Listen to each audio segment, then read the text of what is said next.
So hi students, today's our topic is plant breeding for improved food quality. Plant breeding for improved food quality. Actually, in previous topic we discussed about the plant breeding for disease resistant varieties, plant breeding for the insect resistant varieties.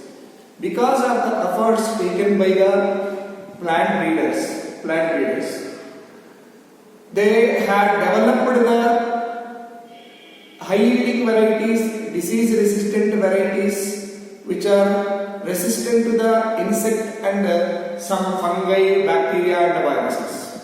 So in that case our plant breeders have succeeded. But our population is day by day increasing. Our population is day by day increasing. So all over the world the people of the world nearly 840 million people are not in the position of getting sufficient nutrient food material and sufficient quality and quantity nutrient food material for their everyday diet. So they are not getting everyday diet. In everyday diet there is no sufficient micronutrients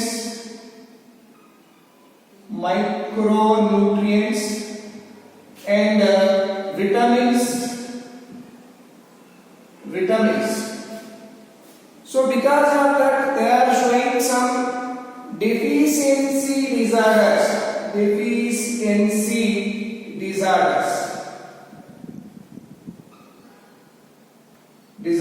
In India, nearly 3 billion people are suffering with hidden hunger. Hidden hunger means the diet with less nutrients, less micronutrients, vitamins and iron, vitamin C, all the vitamins. So the diet with less nutrients, less micronutrients, vitamins and some nutrients like carbohydrate, protein and useful fat. That is called as a hidden hunger. The aim of the objectives of the because of the hidden hunger, the people show high risk for diseases.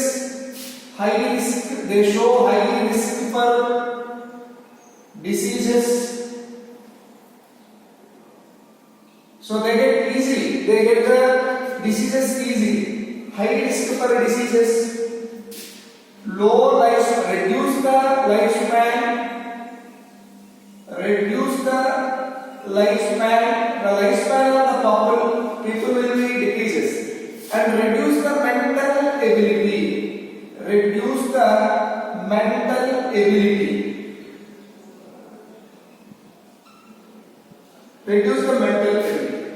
Because of that, plant breeders concentrated on increasing food quality, increasing nutrients, vitamin, some carbohydrate and proteins. So the developing of increased nutrients of the food material is called as a biofortification.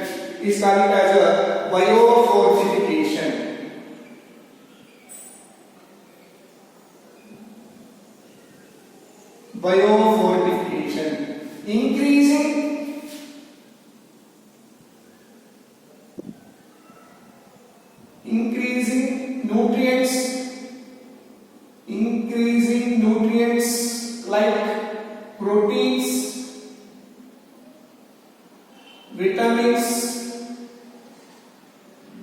carbohydrates, minerals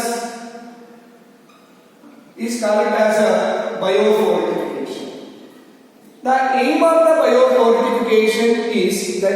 the biofortification is protein content and quality. Protein content and quality and high oil varieties, high oil yielding varieties, yielding and quality of the oil. Protein high yielding varieties,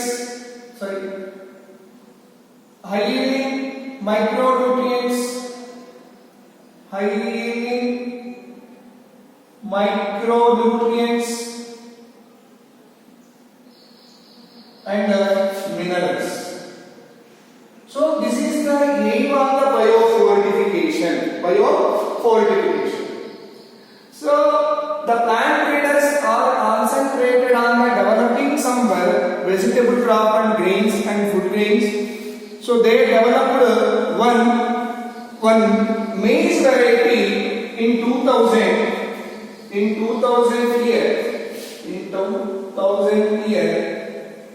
year 2000. A maize variety is developed which has twice amount of amino acids, lysine and tryptophan.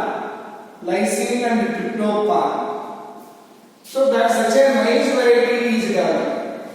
Using the Atlas 6, a high protein containing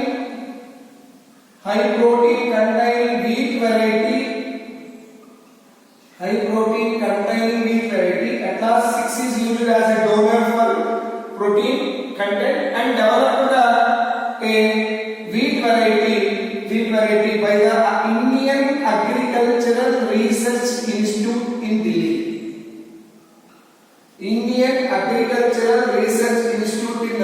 Delhi. And also some vegetable crops are developed, high yielding and high nutrient containing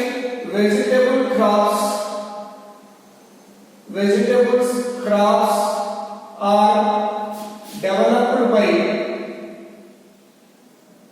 Indian Agricultural Research Institute, Delhi. And a vegetable crops are developed by Indian Agricultural Research Institute. Vitamin C enriched varieties are vegetable varieties are developed. Those are bitter gourd,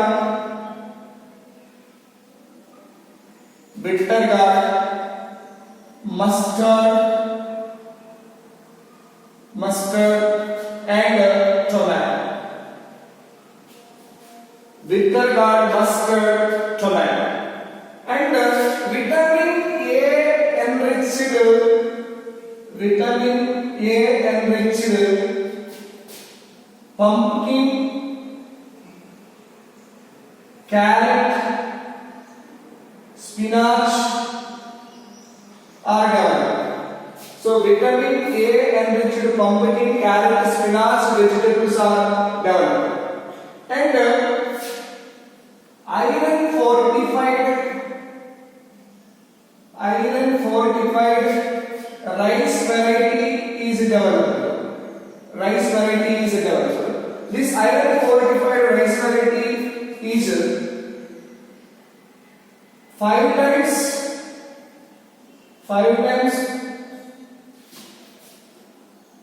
times more than 5 times iron 5 times iron more than the normal variety. Normal rice variety. More than the normal rice variety. Calcium enriched. Calcium vitamin C enriched. Calcium vitamin C enriched. So vegetables are developed. Those are baklava and some bitter gourd, tomato. Baklava and tomato varieties are there. Tomato varieties are there. And also calcium, vitamin A. Calcium and vitamin A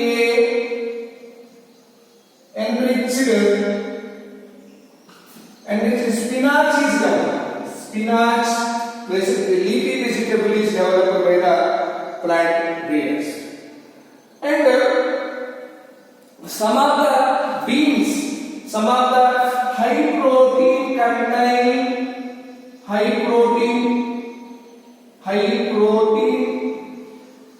containing some bean varieties are developed. Some beans varieties are developed. Those are lab, French bean, and broad bean. French bean, broad bean, and garden bean.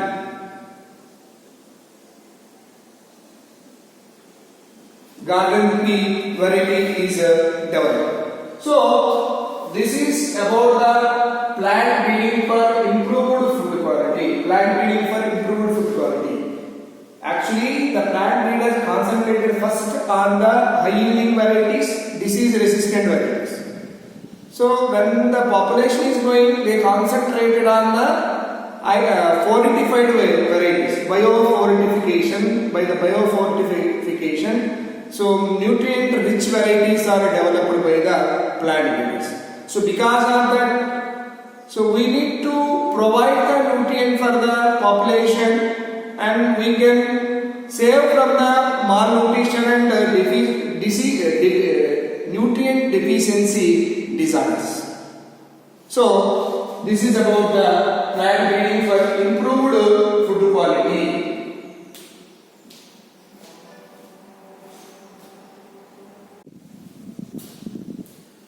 So now the next concept is single cell proteins. Single cell proteins. Single cell proteins. To get the protein, we need to depend on some plant material, and we need to depend on some animal material. To get the protein from the plant material, proteins from the plant material,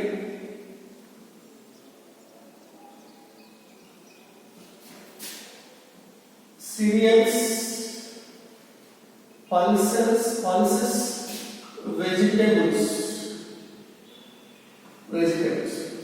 Cereals and pulses, vegetables. To get protein from the animal material,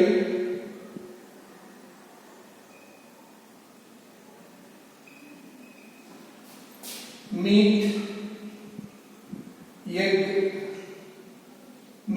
egg.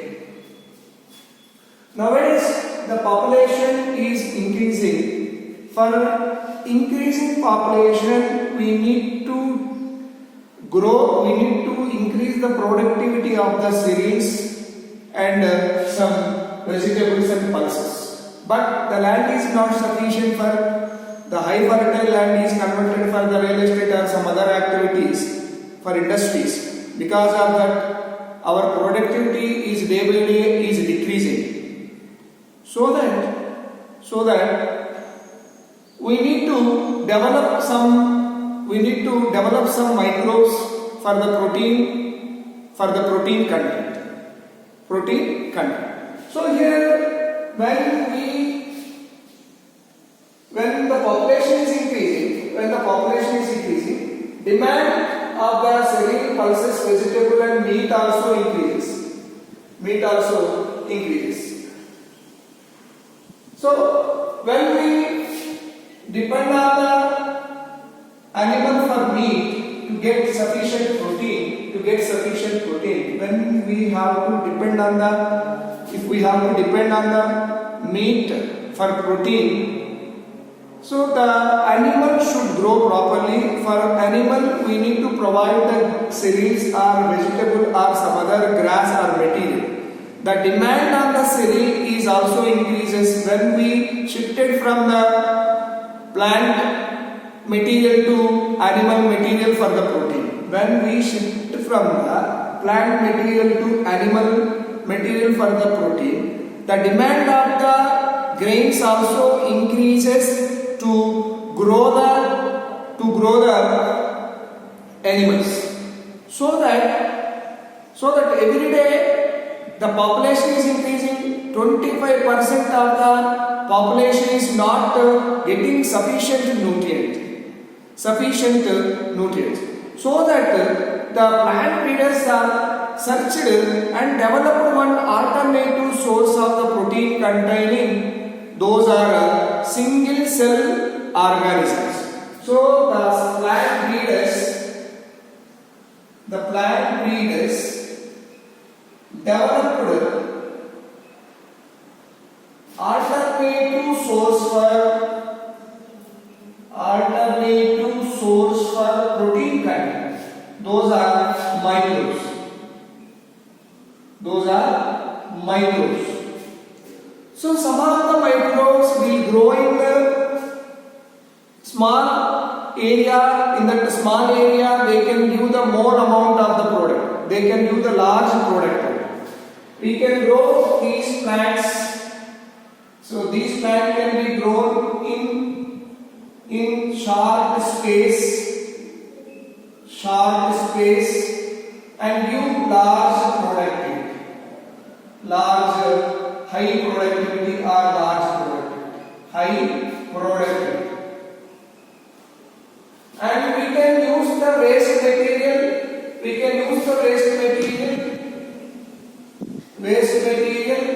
Using that waste material, we can grow some microbes.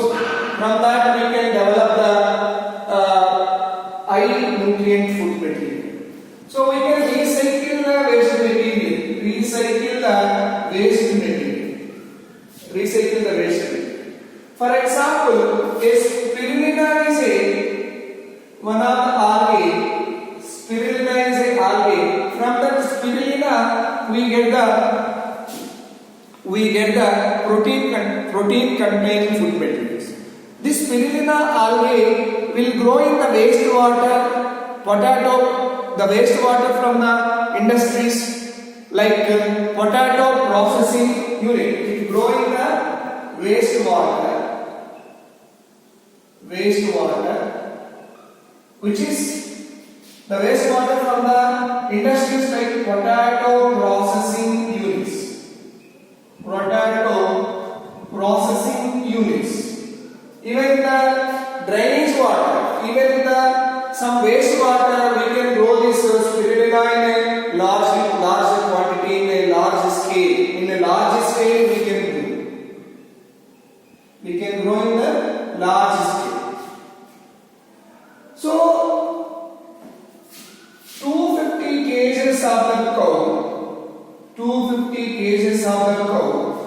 will give 250 grams of the protein per day. That means cow give milk or cow will give some flesh, whatever it is. So from the 250 kgs of the cow through the milk, we get the 250 grams of the protein per day. But if we grow the 25 250 grams of the spirulina in wastewater. 250 grams of the spirulina in wastewater because of the development of the high amount of the mass in their body. High amount of mass in their body. They can develop 25 tons of the protein containing product. They can develop 25 tons of the protein containing product. And also we can grow this spirulina. We can grow this spirulina in the wastewater, and in short period. In short period, we can develop the large amount of the protein containing food material, and also we get some minerals along with the protein. We get minerals and some carbohydrates, some nutrients, like etc. Like some nutrients we get from this spirulina. It is an algae. And one more fungi is also, by taking fungi also we can get the protein containing and mineral containing food material, mineral containing nutrients. So what is that? Agaricus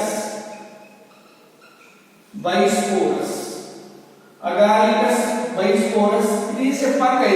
From this fungi, that is called as a mushroom. By eating mushroom, we will get a sufficient amount of the protein containing food materials. So this is called as a morphologically, this Agaricus bisporus is called as a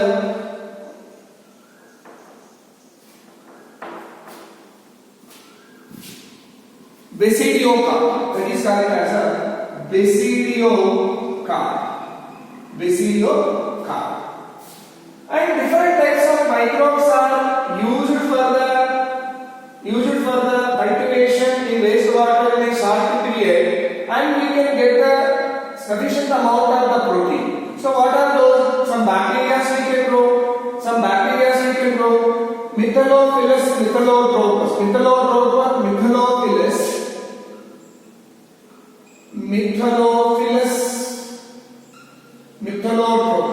methyllotropus. Bacteria. So this bacteria, from this bacteria we get the large amount of the protein within the short period, even in the wastewater, drainage water, and some of the water from the industries. Some of the water released from the industries. So what are those microbes? Along with this bacteria and fungi and algae, some other organisms are there to get the protein containing food material. Why it is called as a single cell protein here? Single cell means all of these single cell organisms. Some of them are single cell organisms. With the single cells, we can get the protein. Spirulina, unicellular organism. So from the single cell we can get the protein. So that they are called as a single cell protein. So the example for the single cell protein, let us see that.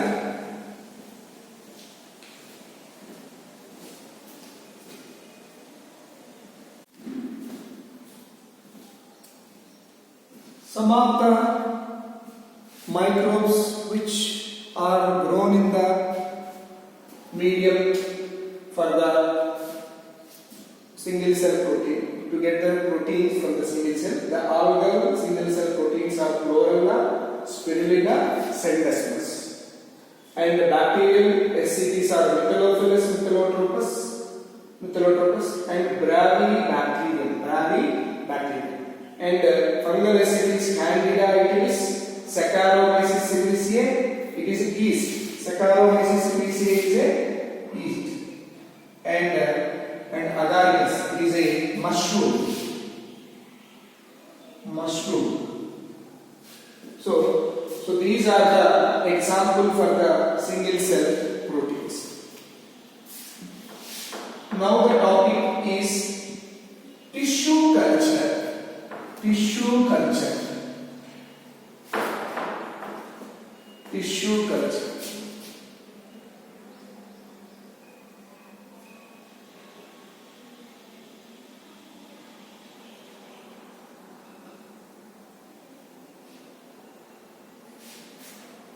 So this tissue culture means we take any part of the plant tissue, any part of the plant, the tissue of the plant is taken, that is grown in the test tube in artificial culture medium. So for example, this is a test tube.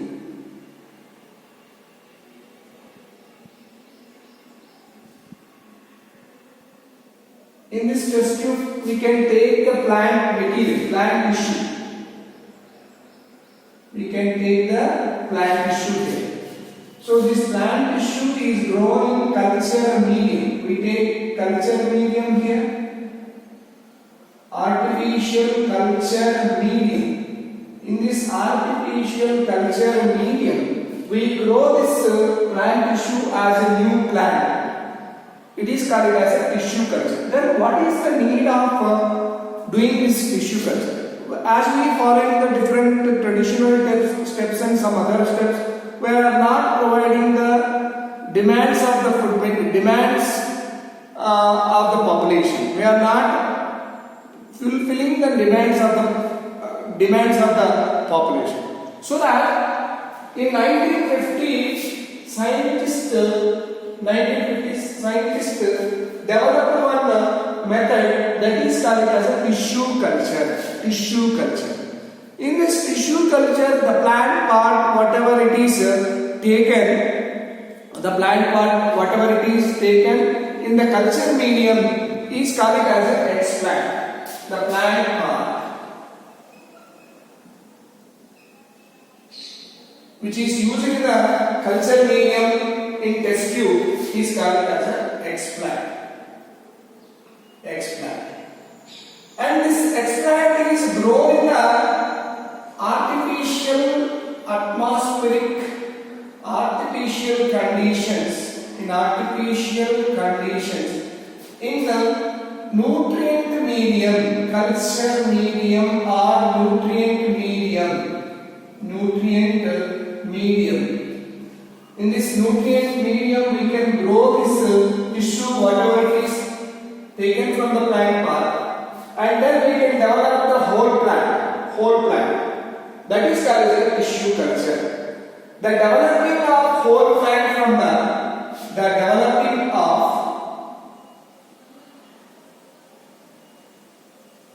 the ability of whole plant, ability of developing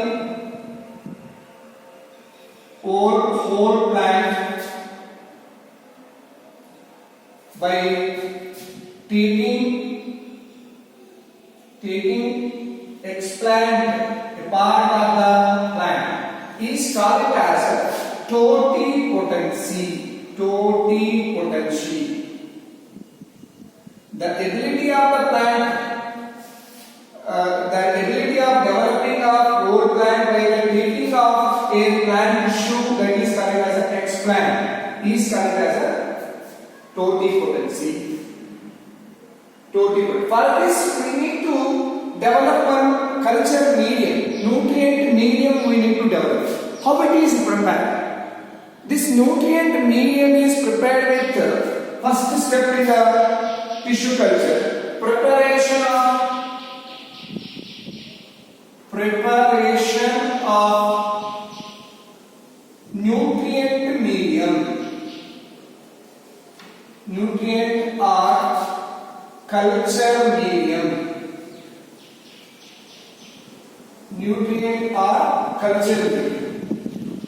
So in this preparation of culture medium, we can use some carbohydrate,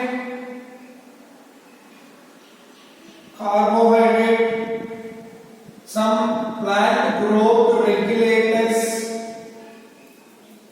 plant growth regulators, agar-agar.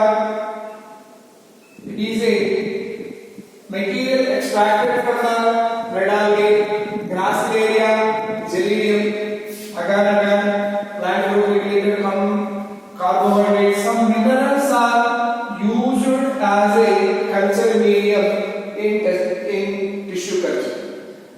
So this agar-agar is extracted from the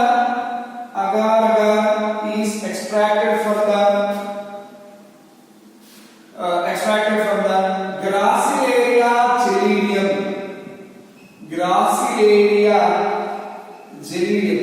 So it is a red algae. It is a red algae. And sucrose used as a carbohydrate source, carbon source. Sucrose is used as a carbon source. And plant growth regulators like auxin, cytokinins are used. Auxins and cytokinins are used. And coconut milk is used. This is a source of cytokinin. It is a source of cytokinin. So this medium should maintain one pH 5 to 6. 5 to 6 pH can be maintained. That is acidic medium. This is a suitable pH for the growth of the cells in the test tube in laboratory. So this is about the nutrient medium. This was developed by a MS Cook, Murashik and Skoog. Murashik and Skoog. So that it is called as MS medium. MS, this nutrient medium or culture medium is called as MS medium. So using this material, we can develop the nutrient medium or culture medium. This is the first step in the plant tissue culture. The next step, sterilization of the nutrient medium. Next step is sterilization of the nutrient medium. Sterilization of nutrient medium. Second step.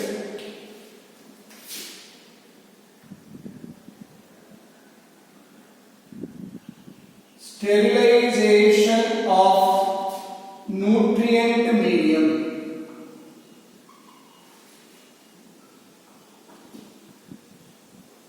So this nutrient medium, whatever it is developed by the Murashik and Skoog, that is sterilized to create the aseptic condition to protect from the microbes.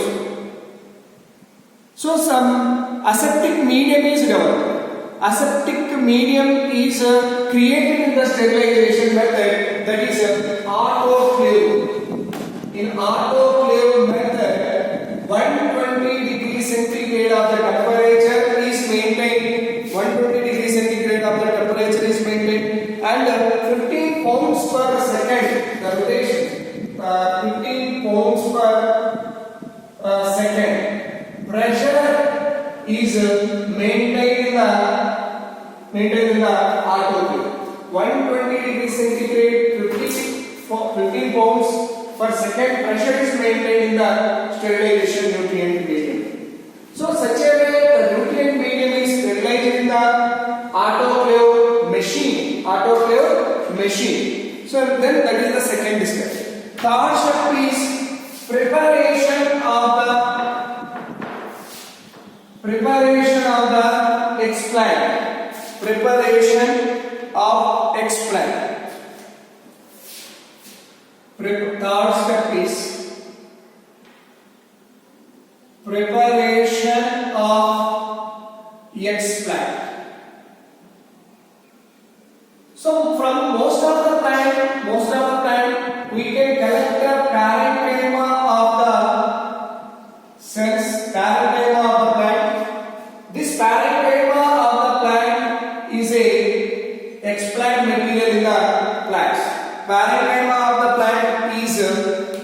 selected, then this parenchyma of the plant is done with the surface sterilization. It is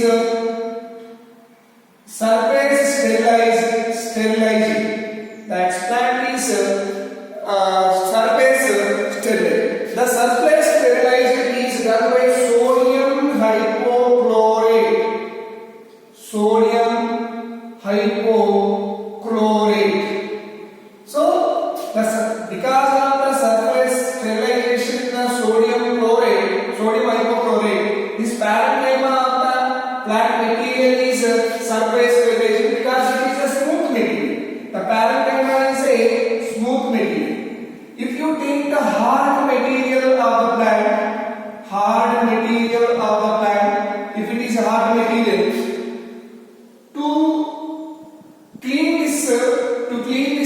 to sterilize this hard material, we can use 0.1%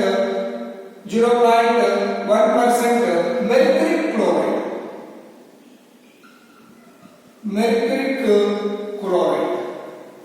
So, because by this 0.1% of the mercury chloride, using this mercury chloride, the hard material is sterilized, and sodium hypochlorite, if it is a smooth parenchyma material, sodium hypochlorite is used for the sterilization. Such a way the explant is get prepared for the tissue culture.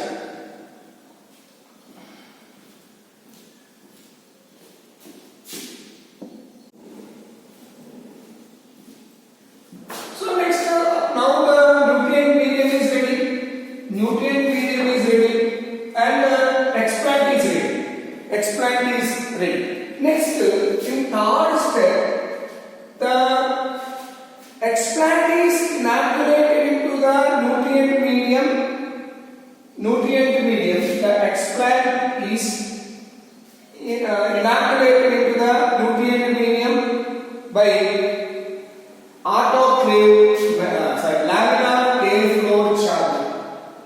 laminar airflow chamber. In this aseptic conditions are maintained in the laminar airflow chamber, and then this nutrient explant is inoculated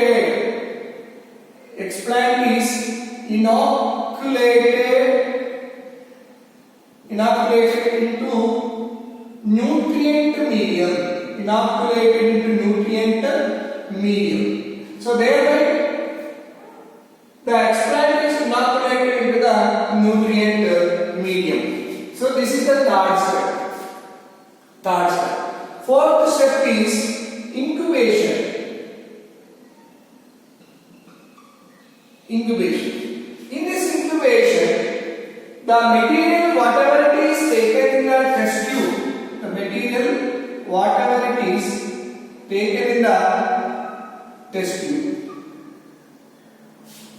for the tissue culture. Here the nutrient medium is taken with explant.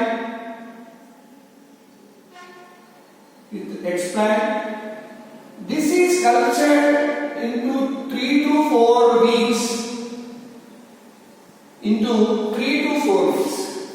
So into 3 to 4 weeks it is cultured in the laboratory in the aseptic condition, in artificial atmospheric condition. The explant, whatever it is taken in the test tube, is rapidly divided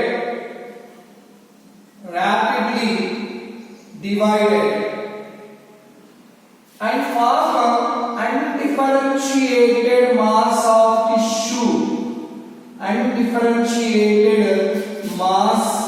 of tissue. Is called callus.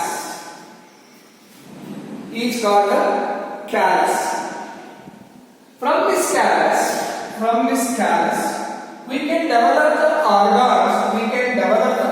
by the auxine and the cytokine. auxin and cytokinase. By using this, by this callus, we can develop the auxin and we can develop the organs by the auxin and cytokinase. So the development of the organ is called as the development of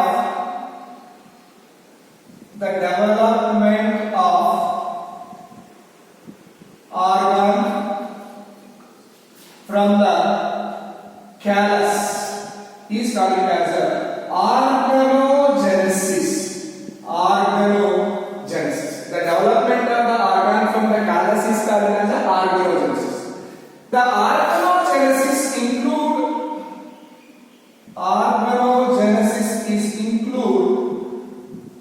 rhizogenesis plus calogenesis. So this organogenesis includes rhizogenesis and calogenesis. Rhizogenesis means development of the roots.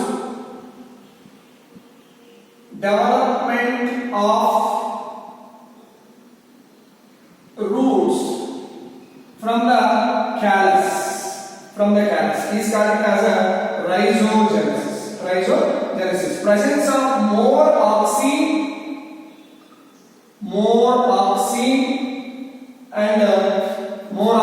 than cytokine.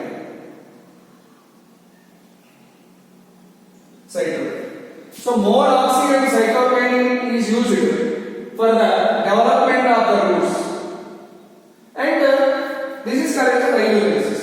In calogenesis means development of the organs, development of other organs. Shoot callus is called as a calogenesis. For the calogenesis, more cytokinin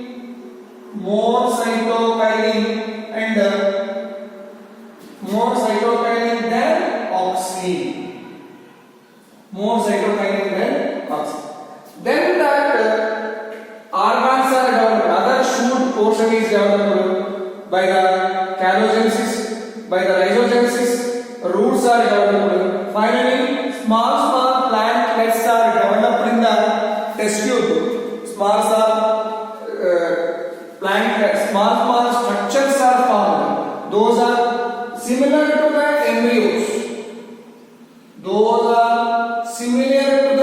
In the test tube. So because of this calogenesis and rhizogenesis, small embryo-like structures are formed. Those are called as embryo-like structures are formed. Now these embryos are grown as a new plantlets. So when these embryos are encapsulated with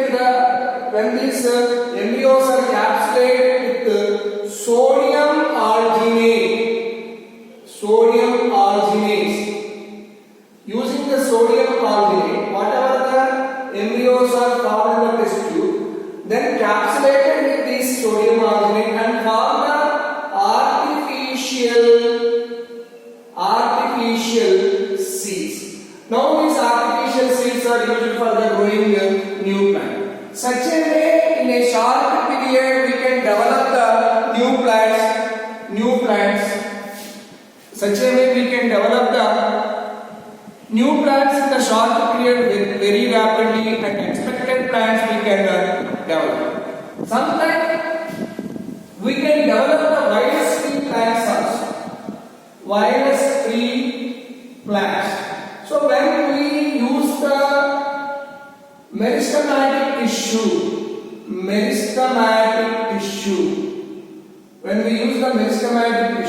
can develop the virus-free plants. When we take the meristematic tissue as a explant in the tissue culture, we can develop the virus-free plants. Such a way, within these 4 steps, we can develop the new plant in the tissue culture method by taking a part of the plant in a test tube in culture media. So this is about today's class. Thank you.